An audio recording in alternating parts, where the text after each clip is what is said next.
yakin dari nurani dan naluri saya bahwa Bapak ini orang benar. Gitu. Tapi yang saya tunggu ini sekarang langkah pembenahan. Saya nggak bisa nyalain Bapak. Karena Bapak baru masuk jadi dirut.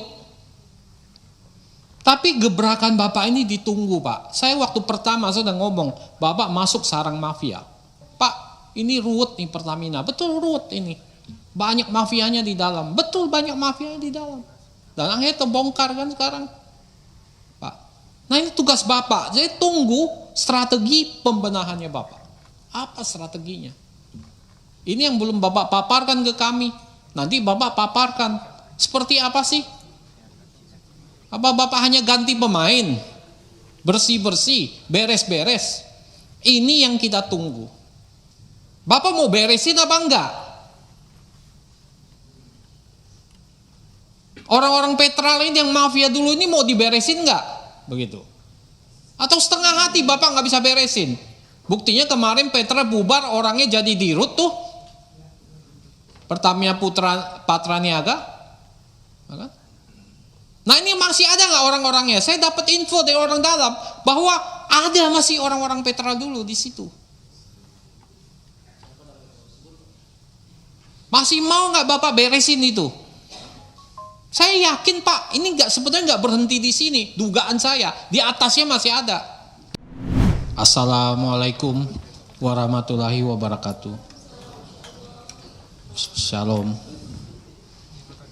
Yang terhormat Profesor Anggia, Profesor Eko, Profesor Adi, Profesor Nurdin Halid, dan Profesor Andre, dan teman-teman dari Pertamina dan jajarannya. Perkenalkan Pak, nama saya Darmadi Durianto, Dapil DKI Jakarta, Jakarta Barat, Jakarta Utara, Kepulauan Seribu. Yang pertama Pak, saya apresiasi saat Bapak minta maaf. Saya nonton habis Pak, pidato Bapak. Kemudian Bapak di situ ngomong soal pembenahan. Saya juga senang Pak. Gitu. Saya nggak masuk detail hari ini karena sudah banyak tadi kapoksi saya, bos saya itu Pak Mufti Anam sudah nyampaikan detail habis. Tapi sebetulnya ke depan ini yang saya tunggu-tunggu ini, yang Bapak harus jelaskan, itu pembenahannya seperti apa? Kayaknya ini kan sudah menggetarkan tadi kasus Pertamina ini. Ya. Menyeret banyak nama, sampai nama saya aja masuk-masuk loh Pak. Di kotak itu. Ya, mencengkram.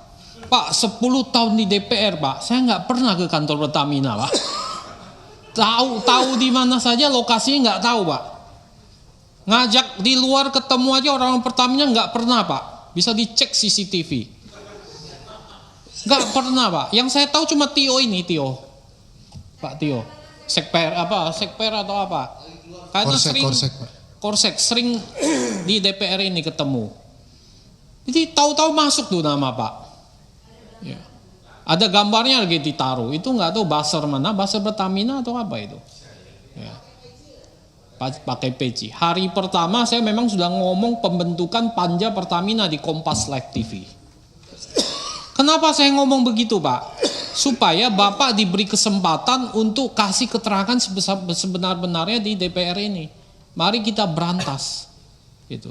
Nah sampai sekarang saya nggak tahu sebetulnya strategi pembenahannya Bapak itu apa. Pembaharuan kah? Recycle kah? Ganti pemain kah? Itu nggak ada Pak. Saya percaya Pak Simon Pak, orangnya baik.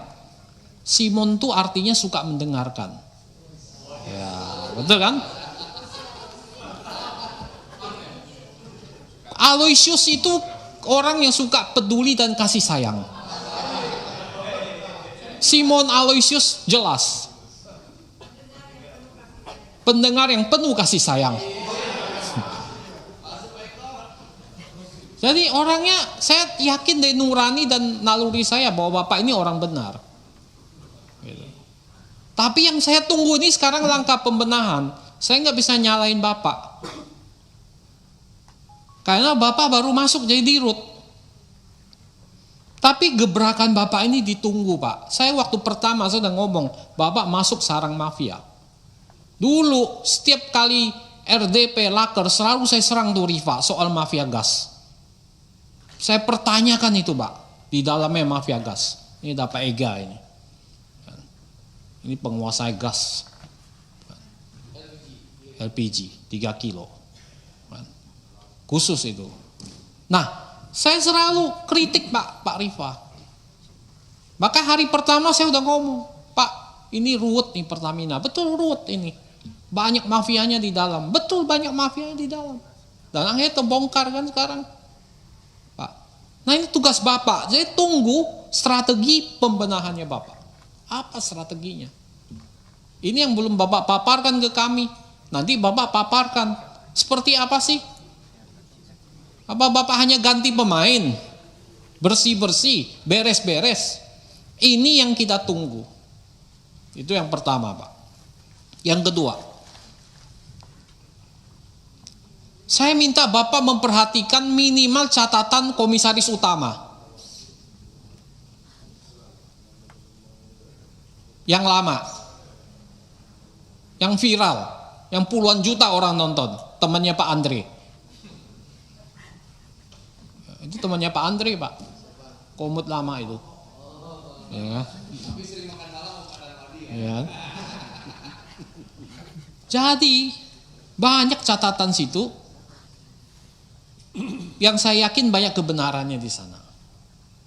Pertama, beliau menyebut tentang e-katalog. Apakah betul internal direksi Pertamina ini nggak mau menerapkan e-katalog? RKPP ini yang tadi disindir Pak Mufti. Ini catatan pertama. Catatan kedua, apakah betul banyak orang Petral masih di dalam? Bapak mau beresin apa enggak? Orang-orang Petral ini yang mafia dulu ini mau diberesin enggak? Begitu. Atau setengah hati Bapak nggak bisa beresin? Buktinya kemarin Petra bubar, orangnya jadi dirut tuh. Pertamina Patraniaga. Nah, ini masih ada nggak orang-orangnya? Saya dapat info dari orang dalam bahwa ada masih orang-orang Petra dulu di situ.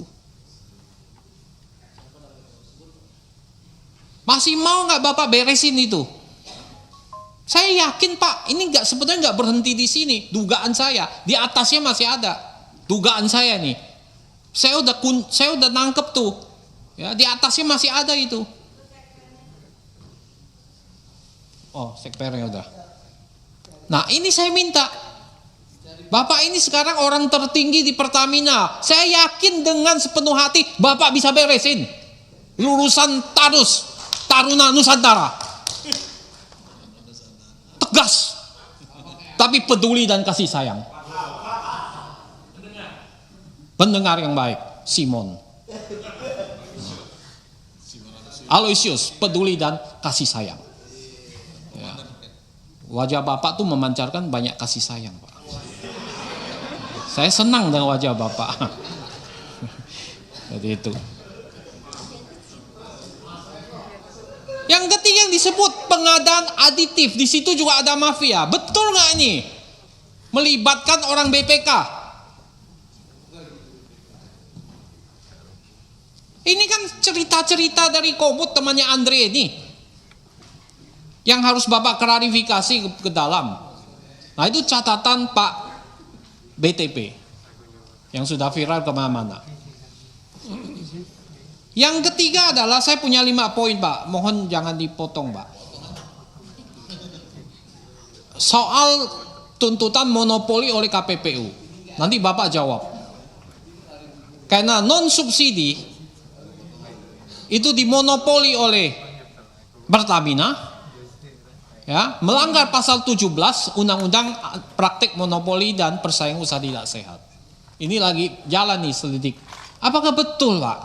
Bapak jual dengan margin super normal profit, excessive profit 10 kali lipat. Non subsidi. Nanti Bapak jelaskan, itu menjadi isu. Yang keempat Pak, ada aspirasi dari konstituen yang melakukan pelaku industri, yang merupakan pelaku industri Pak. Ini udah sering juga saya lakukan, ya, bahwa kemarin harga gas industri itu kan naik Pak, dari 6,5 menjadi 7 US dollar. Ya. Tetapi itu Januari sampai Maret ini kuotanya hanya 40-50% kan Pak. Selebihnya dikenain surcharge. Berapa Pak? PGN itu 16,77 US Pak. Ini sangat memberatkan pelaku industri Pak. Nah, ada aspirasi dari mereka agar industri ini nggak mati. Industri ini kan setengah mati sekarang ini Pak. Ditambah lagi beban kayak gini, tambah habis Pak. Nah, kenapa bisa begitu Pak? Padahal supply Bapak, stok Bapak mungkin banyak. Ya. Kuotanya hanya 50% yang HGBT itu Pak. Di atas itu kena surcharge 16,77. Benar nggak Pak? Benar nggak Pak? PGN.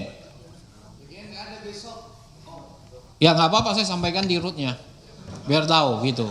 Saya yakin benar Pak, dari industri Pak yang ngomong ditagih udah 16,77 Pak. Tagihannya ada Pak. Wah, ini mau apa ini? Nah, ini saya minta dijawab dan investigasi Pak. Ya. Yang kelima, keuangan. Ini pendapatannya memang stagnan Pak, betul ya Pak ya.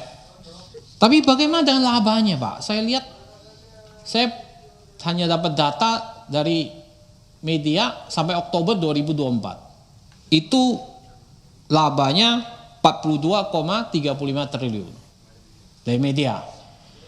Laba 2023 Bapak sekitar 76 triliun. Kelihatan labanya nggak sampai seperti tahun lalu. Nah, ini mohon Bapak jelaskan Pak. Ya. Dan saya lihat ada penarikan utang selama 2023, karena saya nggak pegang data 2024. Ya, ada kenaikan sekitar 15 triliun utang jangka pendek. Untuk apa sih Pak? Bapak nambah utang jangka pendek? Di satu sisi, kas Bapak itu 300 triliun Pak. Kas on hand Bapak 300 triliun.